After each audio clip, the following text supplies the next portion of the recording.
माता की। क्यों भाई, राजगढ़ वालों की आवाज को क्या हो गया है?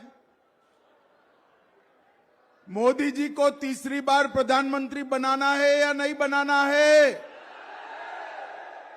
400 पार करना है या नहीं करना है? राजगढ़ से रोडमल जी को जिताना है या नहीं जिताना है? तो ऐसी आवाज नहीं चलेगी। मेरे साथ दोनों हाथ उठाइए, उठाइए दोनों हाथ और विजय के संकल्प की मुट्ठी बीचिए। प्रचंड आवाज से बोलिए, भारत माता की, भारत माता की जय श्री राम, जय श्री राम, जय जय श्री राम। मंच पर उपस्थित श्रीमान मोहन यादव जी, मुख्यमंत्री मध्य प्रदेश शासन, श्री विश्वास सारंग जी, बहन कविता पाटीदार जी, बंसीलाल गुर्जर जी, नारायण सिंह पवार जी, गौतम टेंटवाल जी, विकास विरानी जी, दीपेंद्र चौहान जी, ज्ञान सिंह गुर्जर जी, चिंतामणि राठौड़ जी, हरिचरण तिवारी जी, राज्यवर्धन सिंह जी, और आज राजगढ़ की इस धरती पर ऐसे मौसम में भी हजारों की संख्या में आए हुए प्यारे भाइयों, बहनों, माताओं और मेरे जिगर के टुकड़े जैसे युवा मित्रों, आप सभी को नमस्कार। भाई और बहनों, अरे भाई बंद करो, वो फोन बंद करो, हो गया सब, बंद करो ना, काहे कि इतने। और बहनों, सबसे पहले जालपा भैया की, होड़ा वाली मैया की, स्वयं जी साका मंदिर की, बोड़ा मंदिर की, वैष्णो देवी मंदिर की, अंजनी लाल मंदिर की, बापूजी मंदिर की भूमि को प्रणाम कर कर मेरी बात की शुरुआत करना चाहता हूं।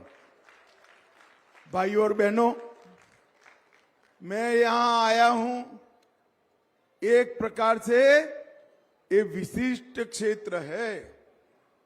रोडमल जी ने आपको लाखों वोट से जिताया था या नहीं जिताया था? दूसरी बार भी जिताओगे, मगर इस बार एक महत्वपूर्ण काम आप करोगे। जिन्होंने मध्य प्रदेश को बंटाधार किया था, वो दिग्विजय को हराकर आप हमारे रोडमल जी को जिताओगे। भाई और बहनों, दो बार इस देश की जनता ने मोदी जी को पूर्ण बहुमत दिया। 10 साल तक मोदी जी ने ढेर सारे काम किए।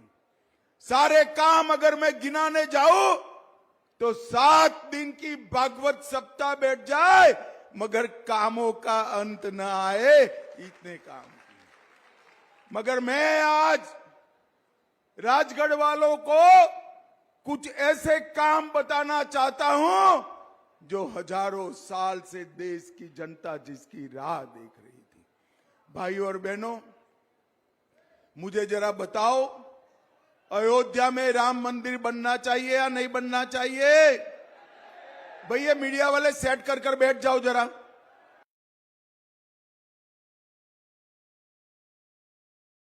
अरे यार, अयोध्या में राम मंदिर बनना चाहिए या नहीं बनना चाहिए था?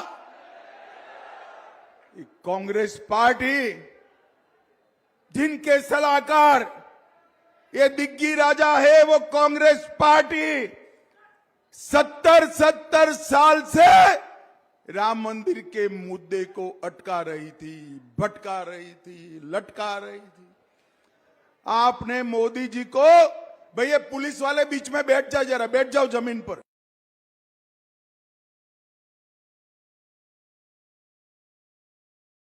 एक कांग्रेस पार्टी 70 साल से राम मंदिर के मुद्दे को अटका रही थी, भटका रही थी, लटका रही थी। आपने मोदी जी को दूसरी बार प्रधानमंत्री बनाया, 5 ही साल में केस भी जीता, भूमि पूजन भी किया और 22 जनवरी को प्राण प्रतिष्ठा कर कर जय श्री राम कर दिया। करोड़ों भक्त जिस घटना की राह देखते थे, और मोदी जी ने ठीक ही कहा है, ये 1000 साल का एक पल था भाइयों, 1000 साल का एक पल था। हम सब राह देखते थे, रामलल्ला टेंट से निकलकर भव्य मंदिर में बैठे और एक कांग्रेस पार्टी के शाहजादे राहुल बाबा, जानते हो ना राहुल बाबा को? अरे जानते हो या नहीं जानते हो भाई? ये राहुल बाबा को निमंत्रण भेजा, प्राण प्रतिष्ठा में आइए, मगर राहुल बाबा नहीं गए। क्यों नहीं गए भाई बताओ? डिग्गी राजा भी नहीं गए। क्यों नहीं गए? वो उनकी वोट बैंक से डरते हैं, वोट बैंक से डरते हैं। भाई और बहनों, जिनको निमंत्रण मिलने के बावजूद ना मंदिर गए ना अयोध्या गए, ये लोगों को कभी माफ नहीं किया जा सकता, कभी माफ नहीं। भाई और बहनों, मुझे बताओ राजगढ़ वालों, ये कश्मीर जो है हमारा है या नहीं है? अरे जोर से बोलो भाई, है या नहीं है? ये कांग्रेस के अध्यक्ष खड़गे जी कहते हैं राजस्थान एमपी वालों का कश्मीर से क्या लेन देन है? अरे खड़गे महाराज, इस देश को आप नहीं जानते हो। राजगढ़ का बच्चा बच्चा कश्मीर के लिए अपनी जान दे सकता है, जान दे सकता है। भाई और बहनों, 70 साल से कांग्रेस पार्टी धारा 370 को अपने अनौरस बच्चे की तरह संभाल कर बैठी थी। इसके कारण आतंकवाद बढ़ता था, कश्मीर के अंदर तिरंगा नहीं लहराया जाता था। मोदी जी ने 5 अगस्त 2019 को कश्मीर से धारा 370 को समाप्त कर दिया। और भाई और बहनों, आज हमारा कश्मीर भारत माता का मुकुटमणि बनकर समग्र विश्व के साथ तिरंगे के साथ सम्मान से खड़ा है। ये नरेंद्र मोदी जी ने किया है। और आतंकवाद को मोदी जी ने समाप्त कर कर, नक्सलवाद को मोदी जी ने समाप्त कर कर, 10 साल तक एक कांग्रेस की सरकार थी, सोनिया मनमोहन की सरकार थी। आए दिन पाकिस्तान से आलिया, मालिया, जमालिया, न जाने कौन कौन घुस जाते थे और बम धमाके करते थे। आपने मोदी जी को प्रधानमंत्री बनाया, पाकिस्तान ने फिर से गलती कर दी, उरी और पुलवामा में हमला किया, मगर ये पाकिस्तान वाले भूल गए कि अब भाजपा सरकार है, नरेंद्र मोदी सरकार है। 10 ही दिन में पाकिस्तान के घर में घुसकर सर्जिकल स्ट्राइक और एयर स्ट्राइक कर कर आतंकवाद का खात्मा करने का काम नरेंद्र मोदी जी ने किया। और भाई और बहनों, समग्र देश से भाई रहने दो, रहने दो, क्या कर रहे हो अभी? चलो सारे पुलिस वाले बाहर निकलो।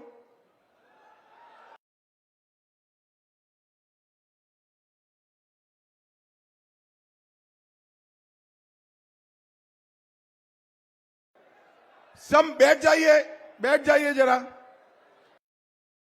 मोदी जी ने 10 साल में समग्र देश से आतंकवाद और नक्सलवाद को समाप्त कर दिया। दिग्गी राजा के समय में मध्य प्रदेश नक्सलवाद से पीड़ित राज्य माना जाता था। आज भारतीय जनता पार्टी ने मध्य प्रदेश से नक्सलवाद को समाप्त करने का काम नरेंद्र मोदी जी ने किया। भाई और बहनों, कांग्रेस पार्टी सालों से गरीबी हटाने का बात करती थी। 4 पीढ़ी तक बात करी मगर कुछ नहीं हुआ। 10 ही साल में मोदी जी ने 25 करोड़ गरीबों को गरीबी रेखा से बाहर निकालने का काम। 80 करोड़ लोगों को हर महीना 5 किलो अनाज प्रति व्यक्ति प्रति माह देने का काम नरेंद्र मोदी जी ने किया। 12 करोड़ शौचालय बनाने का काम नरेंद्र मोदी जी ने किया। 4 करोड़ लोगों को अपना घर दिया। 3 करोड़ लोगों को घर में बिजली दी।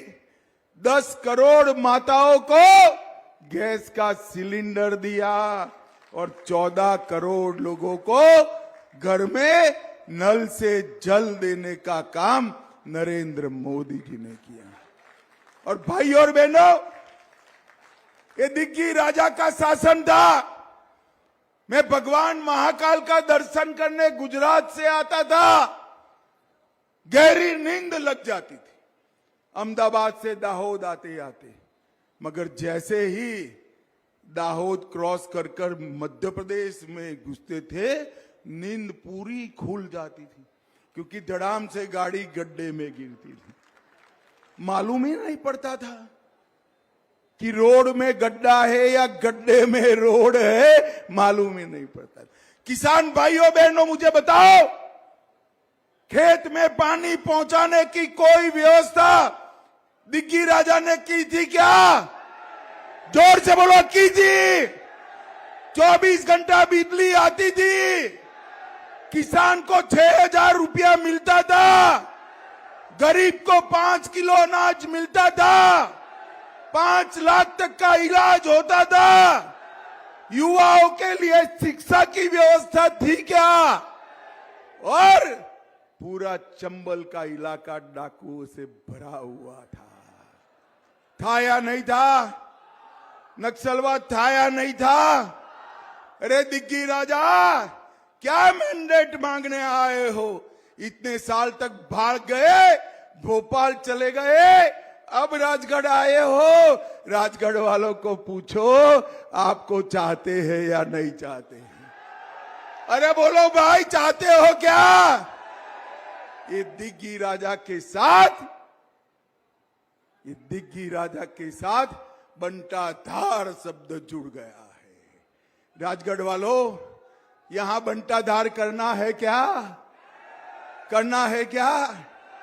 और ये दिग्गी राजा के सलाह से राहुल बाबा ने अपने घोषणा पत्र में किया है कि कांग्रेस की सरकार आएगी तो मुस्लिम पर्सनल लॉ लाएंगे, माइनॉरिटी के पर्सनल लॉ। भाई और बहनों, सरकार तो आनी नहीं है, मगर फिर भी मैं आपको पूछना चाहता हूं, ट्रिपल तलाक फिर से लाना चाहिए क्या? अरे जोर से बोलो, लाना चाहिए। सरिया कानून से देश चलना चाहिए। कांग्रेस पार्टी पर्सनल लॉ की बात कर कर पिछले दरवाजे से देश में सरिया कानून लाना का बात करती है। और ये दिग्गी राजा इनसे भी 2 कदम आगे। भगवा आतंकवाद। अरे शर्म करो दिग्गी राजा, काय का भगवा आतंकवाद? आतंकवाद के आपके चश्मे बेकार हो गए हैं देखने के, बेकार। ये पाकिस्तान के आतंकवादी हाफिज सईद को साहब कर कर बुलाते हैं। अरे दिग्विजय सिंह जी, ये हाफिज सहित आपका साहब होगा, ये दुर्दांत टेररिस्ट है जिसने भारत का नुकसान किया है। जाकिर नाइक को एक गले लगाते हैं। अफजल गुरु जिसने पार्लियामेंट पर हमला किया, इसकी फांसी का विरोध करते हैं।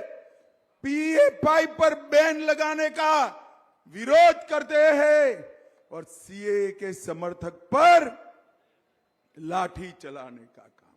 भाई और बहनों, मुझे बताओ, पीएफआई पर बैन लगाना चाहिए या नहीं लगाना चाहिए? जोर से बोलो, लगाना चाहिए ना? ये बता देना बंटाधार को, हम राजगढ़ को फिर से बीमारू राजगढ़ नहीं बनाने देंगे, नहीं बना देंगे। मध्य प्रदेश को भारतीय जनता पार्टी ने आगे बढ़ाया है। हर खेत में हर किसान को सिंचाई की व्यवस्था की है। कांग्रेस पार्टी के राज में मक्के की एमएसपी 1300 रुपया थी, 2000 रुपया करने का काम नरेंद्र मोदी जी ने किया।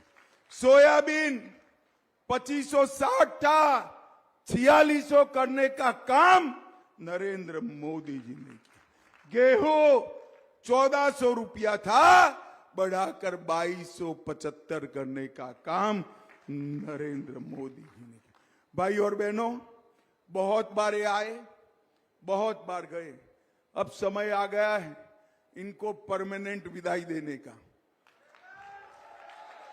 राजनीति से दिग्विजय सिंह की परमानेंट विदाई राजगढ़ वालों ने करनी है। मगर मेरी एक रिक्वेस्ट है भाई, राजनीति से उनका परमानेंट विदाई जरूर करो, मगर आशिक का जनाजा है, जरा धूम से निकले, बड़ी लीड से हराई होगा। उनके सम्मान जैसी लीड से हराकर अब उनको घर पे बिठाने का काम मेरे राजगढ़ वाले करे, यही कहने आया हूं। भाइयों और बहनों, हमारे नेता रोडमल जी ने 2000 करोड़ का प्रावधान रामगंज मंडी भोपाल रेलवे लाइन परियोजना के लिए किया। अनाज उत्पादन 12 लाख मैट्रिक टन तक पहुंचा। 200 बिस्तरों के अस्पताल को 500 बिस्तर का बनाया। 400 करोड़ से राजगढ़ में मेडिकल कॉलेज बनाया।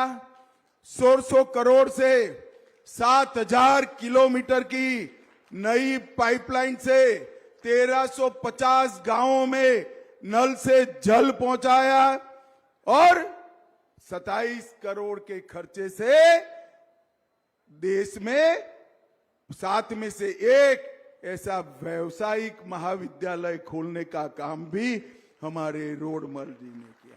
13 करोड़ से आदर्श महाविद्यालय, 12 करोड़ से नवीन शासकीय महाविद्यालय, 9 करोड़ से लॉ कॉलेज, 400 करोड़ से मेडिकल कॉलेज और पीएम श्री स्कूल को बनाने का काम भी हमारे रोडमल जी ने किया। और राजगढ़, खिलचीपुर, नरसिंहगढ़, कुरावर और श्यामपुर में नई रेलवे ट्रैक बनाने का काम भी हमारे सांसद महोदय ने किया है। राजगढ़ वालों, अंत में मैं इतना ही पूछना चाहता हूं, सभी को कोरोना का 2-2 टीका लग गया है नहीं लग गया?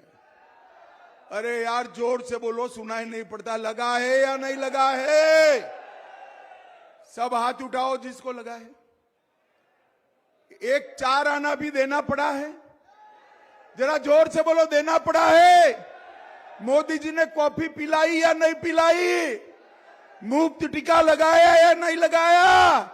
130 करोड़ लोगों को हमारे नेता नरेंद्र मोदी जी ने कोरोना का टीका लगाकर भारत को सुरक्षित करने का काम नरेंद्र मोदी ने किया। और उस वक्त ये दिग्विजय सिंह और राहुल बाबा ये कहते थे टीका मत लगाइयो, ये मोदी का टीका है, ये तो भगवान ने अच्छा सबको बुद्धि दी है, इनकी कोई सुनता नहीं है, वरना हमारा क्या होता। और जब ये दोनों ने देखा कि सब लोग टीका लगा रहे हैं, एक दिन रात को जाकर खुद भी टीका लगाए। अरे राहुल बाबा, कोरोना जैसी महामारी में राजनीति करते हो, शर्म आनी चाहिए आपको, शर्म आनी चाहिए। भाई और बहनों, इनके हृदय में जनता का भला नहीं, इनके हृदय में खुद की राजनीति है। और मैं आज कहने आया हूं, यह डबल इंजन सरकार है। एक और हमारे मुख्यमंत्री जी मोहन यादव जी सरकार चला रहे हैं और ऊपर नरेंद्र मोदी जी चला रहे हैं। ये डबल इंजन सरकार दिन दूनी रात चौगुनी मध्य प्रदेश को आगे बढ़ाने का काम करेगी। 5 साल में मोदी जी ने 9 लाख करोड़ रुपया, 7,74,000 करोड़ रुपया ग्रांट का और 1,77,000 करोड़ रुपया इंफ्रास्ट्रक्चर का मध्य प्रदेश को देने का काम किया है और मध्य प्रदेश का विकास हुआ है।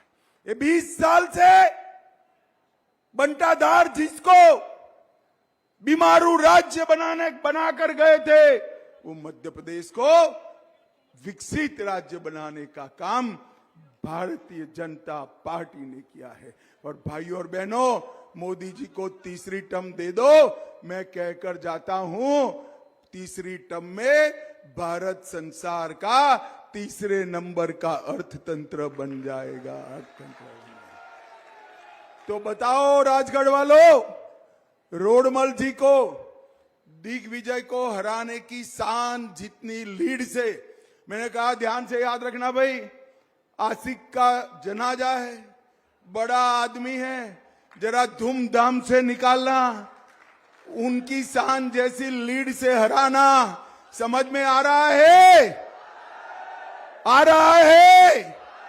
गत चुनाव से बड़ी लीड से रोडमल जी को जिताओगे, मोदी जी को तीसरी बार प्रधानमंत्री बनाओगे, 400 पार कराओगे, तो मेरे साथ दोनों हाथ उठाइए, उठाइए दोनों हाथ और जोर से बोलिए, जय श्री राम, जय जय श्री राम, भारत माता की, भारत माता की, वंदे वंदे। राजगढ़ वालों का बारिश में भी आने के लिए बहुत बहुत धन्यवाद, प्रणाम।